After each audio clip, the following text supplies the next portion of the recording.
Olá, hoje daremos início ao curso de Análise Complexa. Meu nome é Marcos Ranieri. A aula de hoje vai ser dividida em duas partes. Na primeira parte, nós vamos falar sobre uma breve história dos números complexos, bem como mostrar algumas propriedades e definir algumas notações. E na segunda parte da aula, nós vamos falar sobre o conteúdo do curso em si, que é estudar as funções holomorfas. E a gente vai ver que essa é uma noção intrínseca de ser, tá? Vai ficar claro quando eu for falar sobre o que é uma função holomorfa, bem como nós vamos ver também alguns resultados e aplicações básicos, tá? De um curso de análise complexa. Então vamos começar com uma breve história dos números complexos.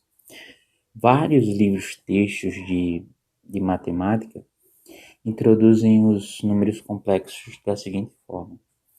Bom, quando você tenta achar as soluções dessa equação, x ao quadrado igual a mx mais c, onde mc's são constantes, então é muito bem conhecido que x vai ser igual a 1 sobre 2 vezes m mais ou menos a raiz de m ao quadrado mais 4c, tá?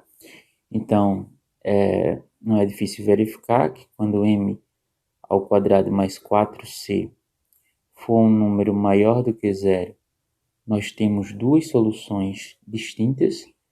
Quando m ao quadrado mais 4c é igual a zero, temos apenas uma solução para esse problema. E quando m ao quadrado mais 4c é negativo, nós não temos nenhuma solução real, porque a gente não consegue calcular raízes de números negativos. Tá? É impossível calcular raízes quadradas de números negativos. Então, a maioria dos livros textos, eles dizem que não tem nenhuma solução real.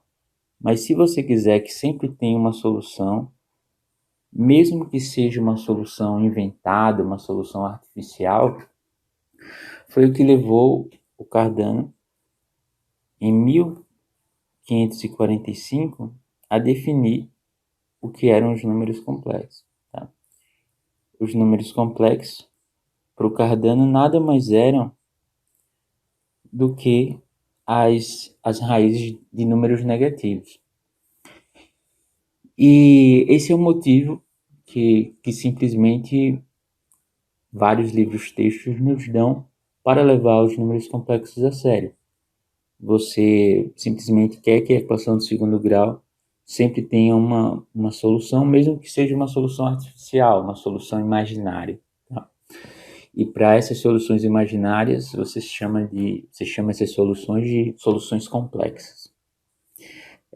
Mas veja que isso não é difícil de engolir, né? Não faz muito sentido para a gente agora, e muito menos na época do Cardano, em 1945 já, que a matemática era muito ligada com problemas reais, tá? Ou seja, você nota que uma solução para o problema x ao quadrado igual a mx mais c pode ser visto simplesmente como a equação da parábola y igual a x ao quadrado, que vai ter esse gráfico aqui, com a reta y igual a mx mais c, tá?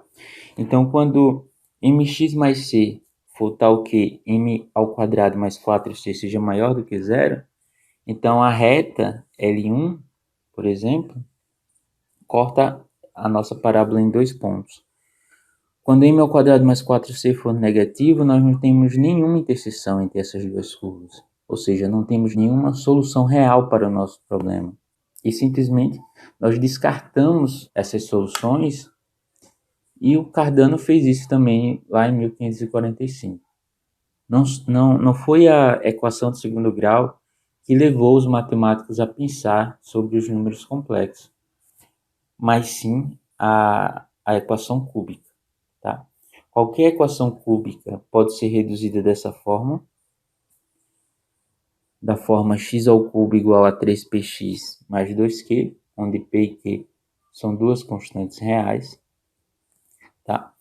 Então, o Cardano, no mesmo artigo, lá em 1545, ele escreveu que uma solução para a equação cúbica sempre pode ser encontrada através dessa fórmula, tá bom? Mas nota que aqui também aparecem raízes negativas, desde que você pode tomar aqui números p e q de tal forma que p ao cubo seja maior do que 2q, ou seja, esse termo que está aqui dentro dessa raiz quadrada será um número negativo. E, portanto, a nossa fórmula também envolve números complexos. Mas também um outro matemático italiano percebeu uma coisa bastante interessante, tá? O Bombelli, lá em 1572, ele viu que se você escrevesse as soluções dessa equação, x ao cubo igual a 15x mais 4, e usasse a fórmula do Cardano, então você tem que uma solução x vai ser dada por essa expressão, tá? Onde i, a gente vai estar usando a notação que vai ser igual a raiz de menos 1. E você pode pensar que assim como na equação do segundo grau, como o valor de x é um número complexo, não temos nenhuma solução. Mas nota que isso não é verdade, tá? Quando você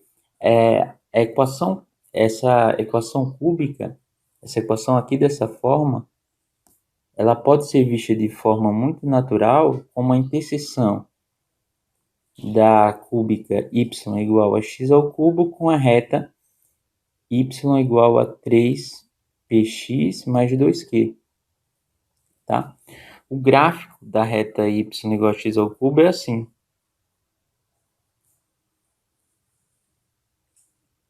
Ou seja, para qualquer reta que você tenha no plano, sempre vai existir um ponto de interseção, tá? Então, por exemplo, para essa equação x ao cubo igual a 15x mais 4, nós temos uma solução real que é igual a x igual a 4.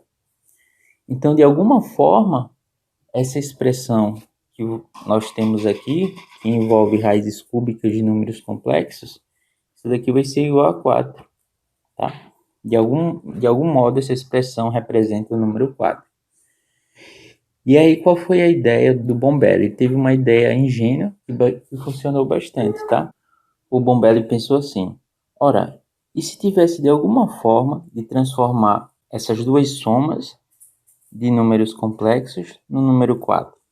Ou seja, e se eu tivesse uma forma de somar números complexos de tal forma que a soma dessas duas raízes cúbicas fosse igual a 4 e eu também tivesse uma forma de calcular a raiz cúbica desse número complexo, mesmo sem saber muito bem o que é um número complexo, tá? Então, o Bombelli se aventurou nessa empreitada e ele achou que, porventura, essa raiz desse número complexo fosse da forma, por exemplo, 2 mais KI, e talvez a raiz desse outro número complexo fosse igual a 2 menos KI, tá? De tal forma que se ele somar ao que a gente chama hoje das partes reais desse número com as partes imaginárias, você teria que isso é igual a 4. Então para isso, Bombelli precisou dessa aritmética para somar os números complexos e depois também para calcular a raiz cúbica. Para calcular a raiz cúbica, ele precisou definir quem é o produto, tá? Ou seja, para a soma, você simplesmente define a soma de dois números complexos como a soma das suas partes reais mais a soma das suas partes imaginárias, seus números, que a gente chama hoje de partes reais e imaginárias. E ele também nota que ele precisava calcular a raiz cúbica de um número complexo, ou seja, ele precisava verificar que de fato esse K existia. Será que existe para algum K, tá ok?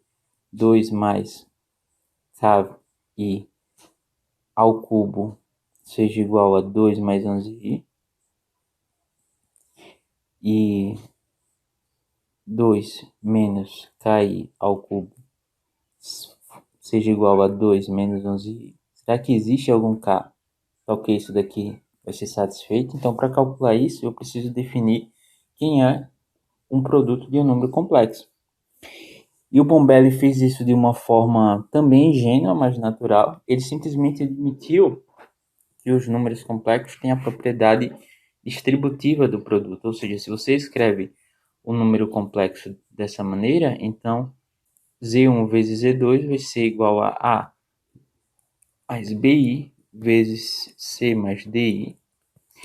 E se você usa a distributiva aqui, você vai ter AC mais BDI ao quadrado mais I vezes BC mais AD. Tá? E se você usa que esse número I é de tal forma que I ao quadrado seja igual a menos 1, esse novo número I, tá? Seja igual a menos 1, então você obtém que o produto tem que ser dado dessa forma. Então, se você usa essa forma do produto aqui, dessa maneira, você obtém que de fato esse K existe e ele vai ser igual a mais ou menos 1, tá? Simplifica aqui o K, mais ou menos 1. Ou seja, com essa nova aritmética inventada pelo Bombelli de definir a soma assim e o produto dessa maneira, você consegue, na verdade, resolver esse problema. Tá? Você consegue, de fato, calcular que essa soma dessas raízes cúbicas desses números complexos vai ser, na verdade, igual à solução real que existe igual a 4. Tá? Então, pela primeira vez, os matemáticos foram levados a encarar de frente os números complexos.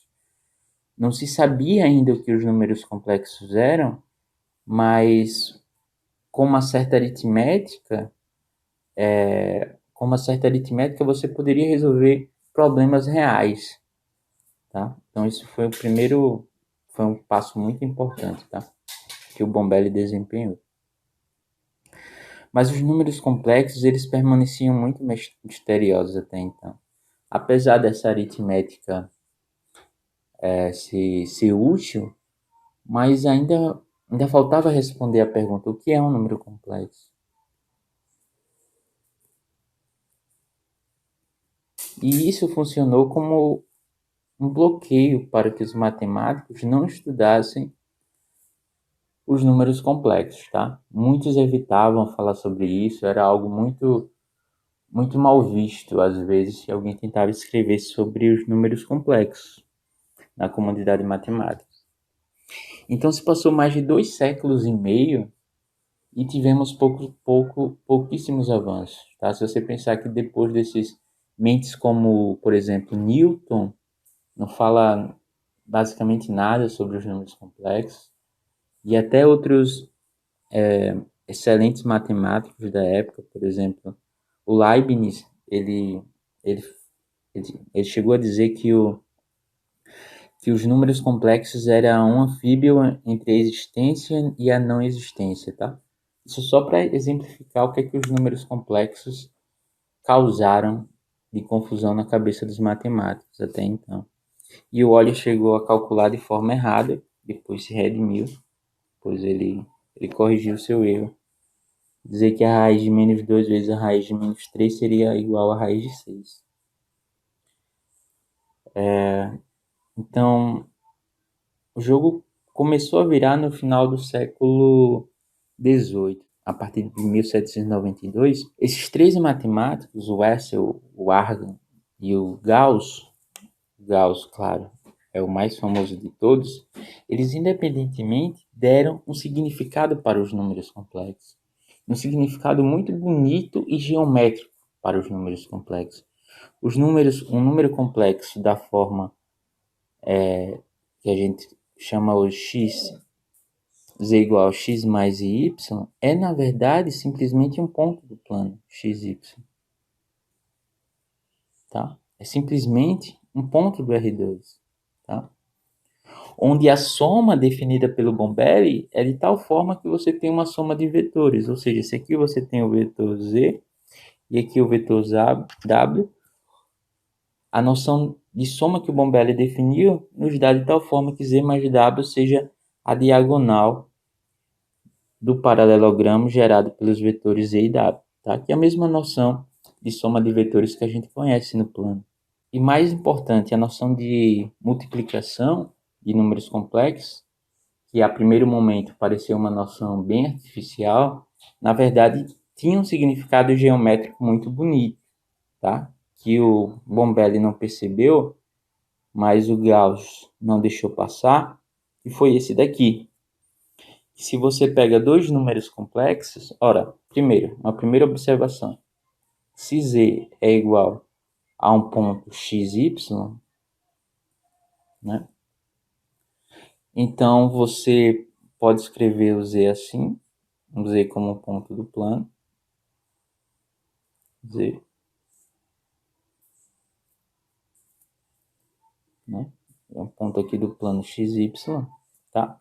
Então aqui, ou seja, no eixo do x você anda x unidades, e aqui no eixo dos y anda y unidades e marca o ponto. E aqui você liga a origem até a extremidade final do seu ponto vetor. Então você tem um determinado ângulo θ, com um determinado ângulo θ, de tal forma que esse vetor faz com o eixo positivo do eixo do x, e tem esse tamanho daqui também desse vetor, tá? O tamanho do vetor ele é dado pelo que a gente chama hoje de módulo ou valor absoluto de z. Ok? Então, um número complexo, na verdade, ele pode ser escrito, se você usa relações básicas de trigonometria, tá? Então, note que isso aqui é um triângulo retângulo. Então, o z vai ser igual a r cosseno θ mais i seno θ, tá? Onde lembra que o nosso r é igual ao módulo de z, módulo ou valor absoluto, tá? A gente vai denotar assim. Então, se você tem dois números complexos, ou seja, se você tem dois números complexos dessa forma daqui, e você faz o produto desses caras, por exemplo, se z' for igual a r' pelo cosseno de θ' mais i seno de θ', e você usa a fórmula do produto dos números complexos, então z vezes z' vai ser simplesmente o produto dos valores absolutos desses caras, vai ser igual a r vezes r'. E aqui, ó, quando eu vou deixar para vocês expandirem a fórmula do produto, mas vai aparecer a fórmula do cosseno de θ mais θ' e a fórmula do seno de θ mais θ', tá? Vai aparecer quando você simplesmente expande aqui esse produto, tá? Então vou deixar também para vocês verificarem essas coisas. Lembra que isso daqui, só relembrando, tá? É o cosseno de θ vezes o cosseno de θ',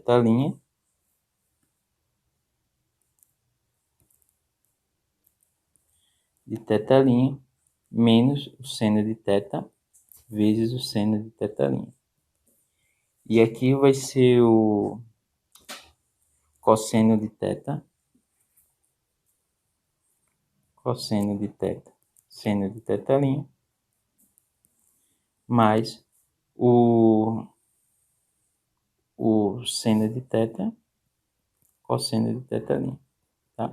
Então, vou deixar para vocês verificarem, e quando você multiplica esses dois números complexos, na verdade, aparecem essas duas expressões daqui, que é a fórmula do cosseno de θ mais θ' e a fórmula do seno de θ mais θ', tá?